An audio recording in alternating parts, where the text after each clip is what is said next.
ఏంటి సార్ తిరుపతిలో మళ్ళీ అపచారం జరిగిందని అంటున్నారు. ఈసారి పరకామణిలో దొంగలు పడ్డారన్నట్టు కూడా టీడీపీ ఆరోపిస్తుంది. మంత్రి లోకేష్ గారు కూడా ట్వీట్ చేశారు. ఆయన ఏమన్నారంటే వైసీపీ నాయకులు గుడిని వదలలేదు, గుడిలో ఉన్న హుండీని వదలలేదు, హుండీలో ఉన్న డబ్బుని వదలలేదు, ఆ డబ్బులంతా కూడా తాడేపల్లి ప్యాలెస్కి తీసుకుపోయినారు. అదేవిధంగా 100 కోట్లు ఏదో దొంగలు ఇచ్చారట, ఆ పైసలన్నీ కూడా రియల్ ఎస్టేట్లో రియల్ ఎస్టేట్లో పోగు చేశారన్నట్టు కూడా మాట్లాడుతున్నారు. ఏంటి పదే పదే తిరుమల ఎందుకు ఈ రకంగా అపచారం అవుతుంది? తిరుమలలో ఎవరు పొరపాటు చేసినా వాళ్ళ ఇంట్లో ఏదో ఒకటి నష్టం జరుగుతుంది. నేను కూడా 2 సంవత్సరాలు తిరుపతిలో చదువుకున్నాను పియూసీ. అక్కడ మేము చిన్నప్పుడు చెప్తుండేవాళ్ళు బెత్తళ్ళు, కొండ మీద ఏదైనా అపచారం చేస్తే అది తప్పకుండా మనకు కొట్టు తగులుతుంది, ఏదో ఒకటి తగులుతుంది అని చెప్పి అంటున్నారు. సరే, అది దైవచింతన ఉండే వాళ్ళకు ఆలోచన చేసేది. ఇప్పుడు ఇక్కడ మరి అతను భానుప్రకాష్ అని ఆయన విమర్శించినాడు. ఇట ఉండిలో భూమన కరుణాకర్ రెడ్డి వాళ్ళు డబ్బులు తస్కరించినారు, రియల్ ఎస్టేట్ను దానికో దీనికో వాడుకున్నారు అని చెప్పినారు. కానీ ఆధారాలు చూపించాలి కదా.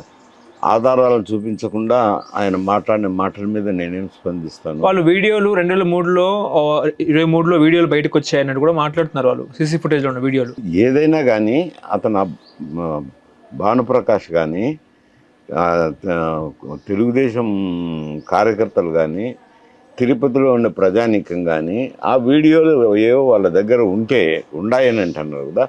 వీడియోలతో సహా పిటిషన్ పెట్టచ్చు కదా ఈవో గారికి, ఎంక్వైరీ చేయించండి అని చెప్పి ఈవోకైనా ఇవ్వచ్చు, ప్రభుత్వానికైనా పిటిషన్ పెట్టచ్చు కదా. అంటే పలానా తిరుపతిలో ఇది జరుగుతున్నాయి అని చెప్పి పెట్టాలి. మరి ఆ ఆధారాలతో సహా పెట్టాలా, పెట్టి దాని మీద ఎంక్వైరీ అడగచ్చు, తప్పేముంది?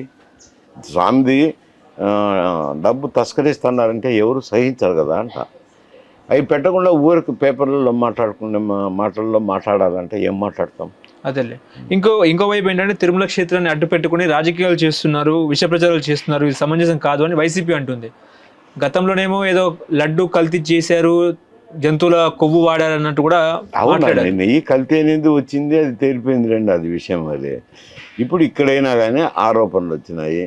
వాళ్ళు కరుణాకర్ రెడ్డి సాక్ష్యాధారాలతో నిరూపించమండి అని అంటున్నారు. వీళ్ళ దగ్గర ఆధారాలు ఉంటే నిరూపించాలి కదా అంట. ఆధారాలు ఉంటే ఆధారాలతో సహా పిటిషన్ పెట్టాలి, అంతేగాని పత్రికలు ఆరోపణ చేస్తే ఇది మంచి సాంప్రదాయం కాదు. ఎందుకంటే పదే పదే ఇటువంటివి ప్రచారం జరిగితే దేవుని మీద నమ్మకం పోతుంది కదా అంట. వీళ్ళు కొట్లాడి తిరుపతిని అపవిత్రం చేస్తున్నారు, ఇద్దరు అపవిత్రం చేస్తున్నారు అంటాను.